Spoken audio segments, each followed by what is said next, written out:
He's from Oregon State University, and I think he has co-authors from most of the continents except for maybe Antarctica. So we won't go through that. And he will be telling us about future surfaces in symmetric tensor fields based on eigenvalue manifold. Thank you, David, for the introduction. So this is indeed a collaborative paper with 8 authors, and I'll say a little bit more about the authors at the end, but one of the authors is here recording my talk. Thank you, Bob. You're welcome. The first author the speaker has already introduced the importance of tensor field visualization, so I'm not going to dwell too much on this. Traditionally, 3D tensor visualization have been used for medical imaging, and with a focus on glyph design and using the streamlines to capture the anisotropy and directional information in the tensor field. More recently, people started looking at applications in solid mechanics, fluid dynamics, and at that point, the focus started to shift to be not only on glyphs and streamlines, but also on the topology, the topological structures in the field. So, yeah, let me actually go back. I want to say a little bit more. This picture shows the topological structure of a double dataset, which is a very famous dataset for tensor field visualization. And the analysis focuses on extracting the degenerate tensors in the field, which are highlighted by the curves you see here. And this is, by the way, the work by Alex Wang and his collaborators. So the focus of tensor field topology has been on degenerate points, which shows a lot of promise. But there's the one interesting question that we would like to ask, which is tensor field topology all about degenerate points? Are there other things that are equally or perhaps even more important that are relevant? What's the complete picture for tensor fields? To address this question, we started some exploration, and this is only part of what we have so far. This paper is only part of whatever has been so far. And as part of this work, we have developed a eigenvalue manifold. I will say a little bit more about this manifold later. But we have developed an eigenvalue manifold to characterize the tensors and to highlight the topological structures in the tensor field, as well as showing some other features in the field. And as part of it, we'll capture the traditional tensor field topology, which are the degenerate points or the curves you see here, but it would also give some interesting new features, such as what we call the neutral surfaces, and I'll say more about that a little bit later, as well as the traceless surfaces. Now, these all have some mathematical and physical meanings. Because these are surface features, extracting surface features become very important because you don't want to miss connected components, you want to see handles in your data when they're not there. But margin cubes is known to generate these false artifacts. As you can see here, there are just basically holes in there that shouldn't have been there. What we did was, by borrowing mathematical analysis, to convert the problem finding these surface-type surfaces into finding algebraic surfaces, which is classical results from algebraic geometry.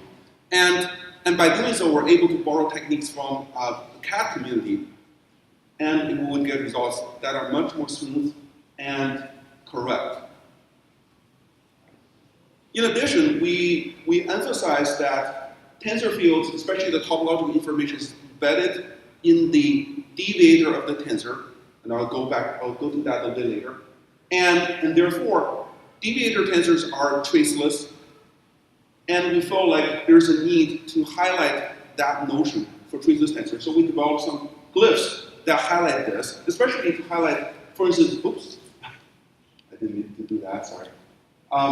To highlight the symmetry between linear type tensors and planar type tensors, although they look about the same, and that's the purpose.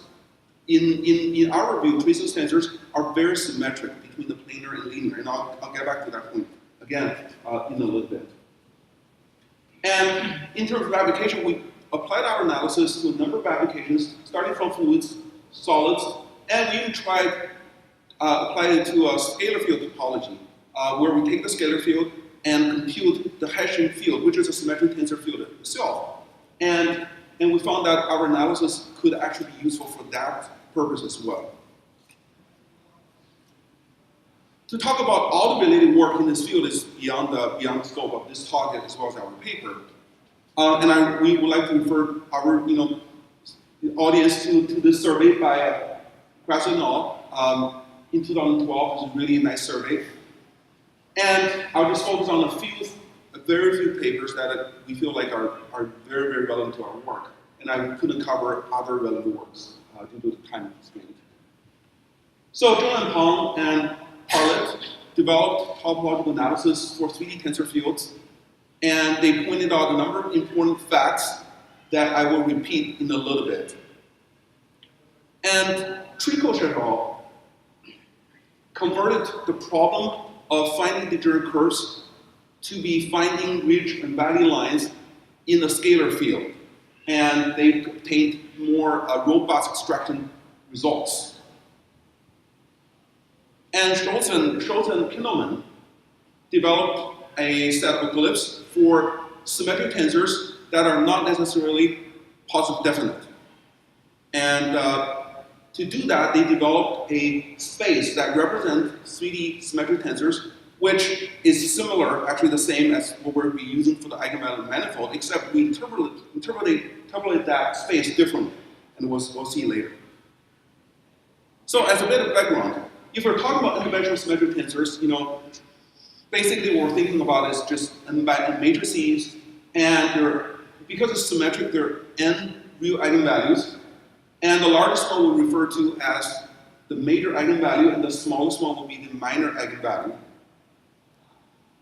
And there are a number of important quantities that, or invariants that are important, like the trace, which is the sum of the eigenvalues, the determinant is the product of the eigenvalues, and the magnitude, which is it's just basically the length of the eigenvalues, if you think of it as a vector.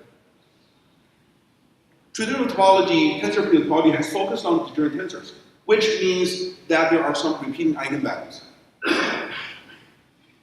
So in 2 dimensions, this is fairly simple. You have only 2 eigenvalues and they're equal in order to be degenerate. And what's interesting about these tensors is to look around the tensor, points where the tensor is degenerate, and look at nearby patterns. And you can see some of these patterns that are wedges. These are the hyperstream lines following the eigenvector field. And you can see sort of like a U-turn shaped streamline pretty much everywhere. And this is called a wedge. And go back, sorry. And for the trisector, this is sort of like a 3-point turn. If you drive, coming here, driving to the parking spot, driving backward, and go back. So this is one way to turn back. Essentially, these are the 2 fundamental ways to turn 180 degrees when you're driving, unless you want to drive backward. And I think that's not legal. And we do see these points in our fingerprints. This is one thing I grabbed from a webpage showing the biometrics. And you will see where the wedge is. There's the wedge, and there's the trisector. It's harder to spot that. There might be more than one, but at least I think there's one trisector here. So if you just look at your fingerprint, you'll probably see these tensor features there. So somebody's watching. Okay. So why do we care about that? Well, in geometry processing, in this application, we'll take a triangle mesh, and we're trying to build a quad mesh where the elements follow the principal curvature direction of the mesh. And you can see this is fairly easy a task. Everywhere except when you run around these degenerate points in the curvature tensor. Over there, it's very hard to determine what to do. And these are exactly the problematic area. So indeed, these degenerate points do make a difference. They do have an impact. Moving on to 3D, things get a little bit more complicated.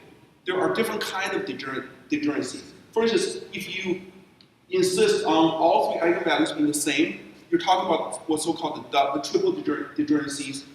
And Zhang and Pang and co-authors have shown that this is not a numerical or structurally stable situation, which means if you take your tensor field, just add arbitrarily small noise to it, that structure will go away. Those kind of points will go away. They may disappear, they may appear somewhere else. In contrast, if we relax the state requirement, say, what about just having two eigenvalues being the same? Well, it depends on which one is different. For instance, if the smaller two eigenvalues are the same, this is called a linear tensor, and they're structurally stable. And in fact, they form curves. I'll show a picture in a little bit. And in contrast, if you have the larger two eigenvalues being the same, this is so-called a planar degenerate tensor, and it's also structurally stable and also form curves. So this is one example showing the degenerate curves in the linear tensor field. And if you draw a plane around one of the degenerate points, you can see 2D degenerate tensor patterns showing up. So for instance, here, this point right here, if you draw the plane perpendicular to the eigenvector at this point, the projected tensor onto the plane looks like a wedge. Now, if you go to a different point and do the same thing, you see a trisector pattern showing up. And between the wedge and trisector patterns, there are places where the tensor just looks like a transition point, also called a transition point. So these are all the analyses that have come out of previous work. So returning to the question, is tensor field topology all about degenerate points? So now let's do a little bit more review of these. So let's look at the linear planar degenerate tensors.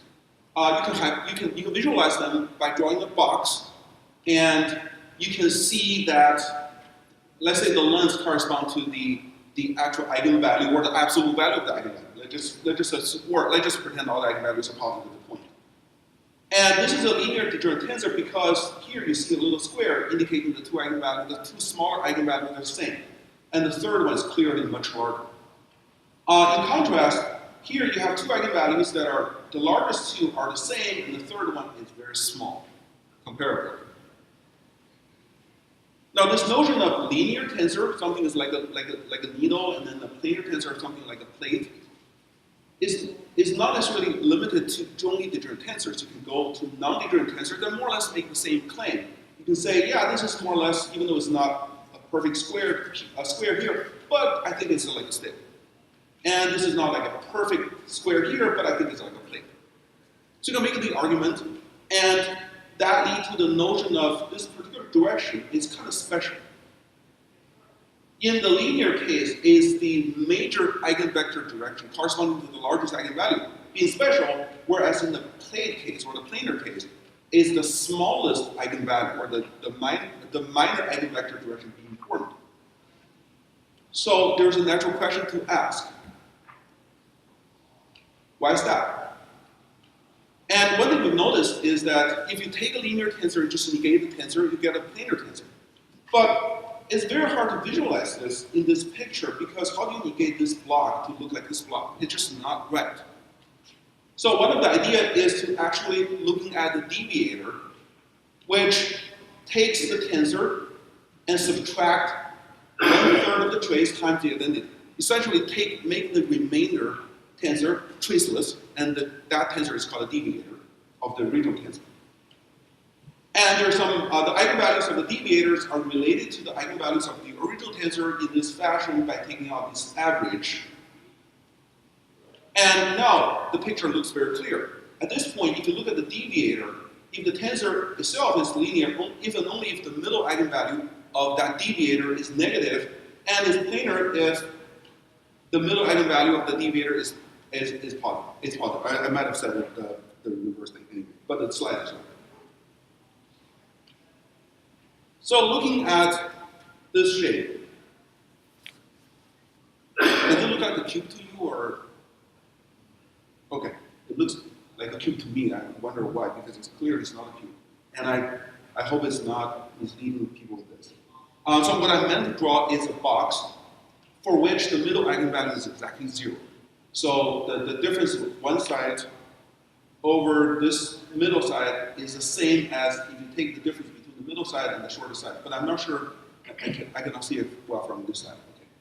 So if you want to look at this as a plate, you will say, yeah, this is probably that direction that indicates this is a plate.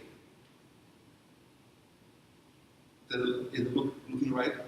I couldn't tell. Right. It looks right. Okay. It looks shortened, so it looked like a cube to me from this point. That's why I was a little bit worried.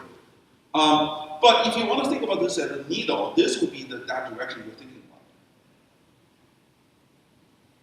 Finally, because the difference is really the middle eigenvalue is 0 for that deviator, really the special phase probably is this. In other words, this phase it corresponds to the middle eigenvector. It's not a major, it's not a minor, but it's the middle one. And we call these kind of tensors the neutral tensors. And there are some interesting results. So here we show some hyperstream lines of the tensor field, and you see some degenerate curves. So the inside, these are planar degenerate curves, the yellow ones. The green one is the planar, is a linear degenerate curve. What's interesting is, if you focus on the hyperstream lines for the major eigenvector, these streamlines will have no degenerate points, will have no degeneracy at all. You look at the curve, it's just like a circle, there's nothing. But if you look at the same field inside this blue surface, you start to see wedges and wedges. So it's interesting that the major eigenvector field has no degenerate points on one side of the space, but have degenerate points on the other side. So what we claim is, and actually it's true, that the major eigenvector field is a special field on this side of the surface. And we didn't draw those, but the minor eigenvector fields, if you draw them, would have no degenerate curves inside the cube. But they would have degenerate curves outside the cube. So this is where that on one side of the surface, you have one eigenvector field being important, and inside the box, you have another one being important. And the neutral surface is exactly where that switch happens. And this is what we believe is of topological importance, significance. And we would like to add it to tensor field topology. This is another example showing for different data sets. We see the curves and use the surface, and they clearly separate the green curves from the yellow curves. Not only that, this is actually related to the tensor mode from Trickle and Oss paper. And in that paper, degenerate curves are simply the level sets of this tensor mode quantity corresponding to -1 and 1 on either side. But you can also draw the level sets for other tensor modes which continuously expand. And you can see how the surface started from at the value point 8, gradually moving up, getting bigger, shrinking, and starting to have interesting topological geometric features, and then going back to look like this. I don't know what it is, but something interesting shape. And this transition is very interesting, and we make use of these visualizations in our work. Another type of surface we're talking about is the isotropic index surface. So for this particular data where a sphere is pressing on a block. Traditionally, people in solid mechanics study stress, and there's so many different kinds of stresses. There's a stress tensor, and there are a bunch of quantities derived from the stress tensor. For instance, the famous one, Wang's stress, or more formally, octahedral shear stress, give you the anisotropic information in the stress, whereas the octahedral normal stress give you the average stress in all directions, where these particular mu's are the principal stress. These are the eigenvalues of the stress tensor. And this tells you the average, which kind of describes on overall, is a stress tensor is going to cause expansion or contraction, depending on the sign of this quantity, whereas this explains in which direction they will expand and in which direction they will compress. And we take these two quantities, the magnitude of this normal and shear stress, and form a vector and study their angle, pretending it's a 2D unit vector and study the angle of it. And this quantity turned out to be pretty useful. It will explain to us, relatively speaking, is it more normal stress or shear stress? And that has some physical meanings to our collaborators. And here we're showing the anisotropic index surface, again transitioning from 0.7. This is that block data, and this is toward the top. And because we have to align them in order to fit, you can see this is going down and gradually getting to the core. And this is the core. It was more being compression. And that makes sense, because as the ball drops, the inner of the box will get depressed more, whereas the surface may actually get expansion, because it's actually going down, so the surface area is getting larger. And putting all these together, we developed this eigenvalue manifold, which are parameterized by two things. The first thing is the mode, tensor mode, and the other thing is the trace, or the isotropic index. So from left to right, you have pure degenerate tensor fields that are linear, and going to the right, you have pure degenerate points, degenerate tensors that are planar. This is the linear, this is the planar. Think about the needle and the plates. And then transitioning, right in the middle, you have the neutral tensors. And going from bottom up, you have minus trace and a positive trace, indicating expansion over here and contraction over here. So we have parameterized this space using two parameters, and we feel that these two different curves, the neutral tensor and the neutral tensor, the vertical line, and the traceless tensor on the horizontal line, are special features that we would like to include in tensor field, or at least into tensor field features. And I like to say that the same space has been used by Schultz and Kindleman for their glyphs design, except their focus was more on the size of individual eigenvalues, so they divide the space differently. Whereas here, we're not so concerned about the size of individual eigenvalue, but collectively the mode and the trace. And with that, we designed some glyphs specifically for traceless tensors, and here's a comparison with traditional glyphs for the same type of data. You can see that the linear tensor look like this, and the planar tensor look like this. There's a symmetry between the linear and planar. Without going into the details, I will just show some of the results for the A-patch method. This is again the marching cube method, and this is using the A-patch method. The key was to convert the extraction of the surface data into a solving an algebraic equation. Basically, it's just an equation of polynomials, and we can use techniques from the CAD community, like the A-patch, to do this. There are some techniques for applying the same technique to actually speed up the extraction of degenerate curves. I'm not going to talk about that in detail. Talking about the applications, we tried a number of applications. This is the Solomon vortex, which is used to model the hurricanes and the tornadoes. And it's known that this data, this approximation, is incorrect on the outside, but in the inside, it does capture the core of or the eye of the hurricanes. And here is the traditional visualization 3D. We use the aeroglyphs, and the colors indicate the magnitude. It does give us a lot of information about the flow itself. However, when you look at the tensors, which is derived by taking the spatial derivative of the vector field and looking at that tensor, our fluid mechanics collaborator has found interesting points that he's investigating further, related to how to model the eye walls of the hurricane. And this is the neutral surface corresponding to the data set. And you can see that these images, while not replacing this image, can provide complementary information. So the whole point of tensor analysis is not trying to replace vector field analysis, but to make it richer. And we also tried the magnitude surface, taking the tensor magnitude, and this is very interesting. We have a glass-shaped magnitude surface, and then as the magnitude increases, suddenly the leg of the glass goes upwards. And where that happens is right along this degenerate curve. And that was unexpected. So this is something we'll also investigate further, but it's also showing the interesting, the power of tensor visualization that traditional researchers have not focused on. And showing some more results. I'm just going to skip those.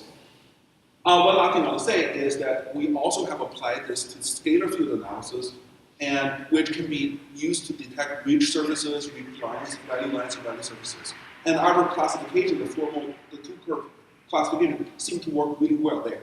And in particular, we take that same data, the one ball pressure on the block, and we compute the Momies stress, which is a scalar, and then we take the scalar, compute the Hessian, which turn it back into a 3D tensor. Now, that visualization, the null surface, the neutral surface for that scalar field, height of that scalar field, is very different from the neutral surface for the original tensor field. And that, again, leads to excitement on our researchers to see why that's the case.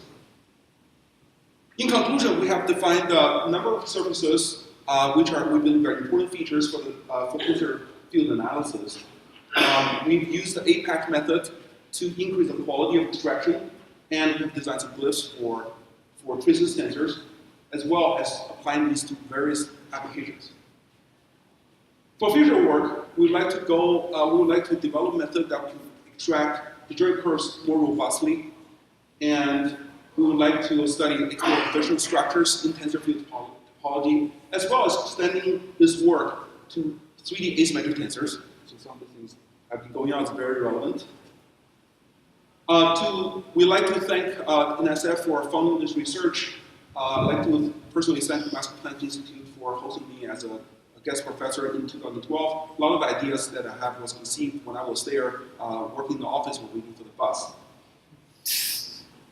And I'd like to thank our co-authors who couldn't be here except Bob, who's recording me again. And I will just want to say very quickly, they're coming representing 3 different continents. and perhaps more interestingly, they represent 4 to 5 different domains. So there's a fluid research, fluid mechanics, solid mechanics, CAD, and a visualization. So about 4 different fields. With that, thank you.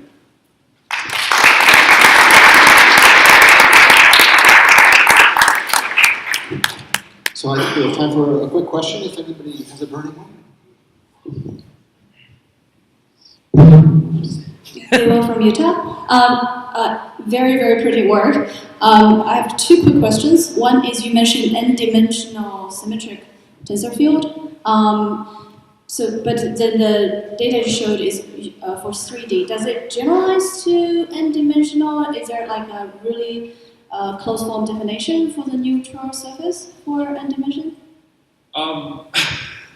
For the things I talk about, these are some of the basic linear algebra results that clearly carry out to n dimensions. But if you ask me about the topological structure of n-dimensional tensor fields, I would hesitate to say that I'm not sure. In fact, I'm not aware of research already into those directions. I have a high school student who actually tried to do some analysis, and he gave me some result about how topological structures and even dimensions are different from dimensions, and I forgot his proof, but it seems like he was right.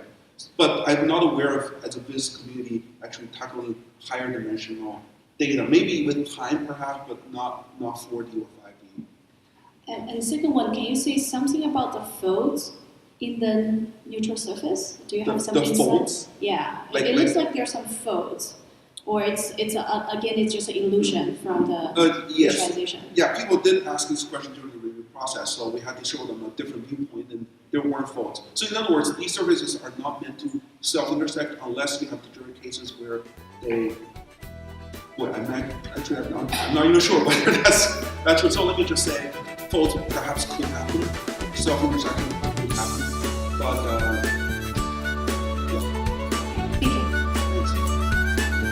All right, I think our session is out of time. Thank you all for joining us this afternoon. Have a nice evening.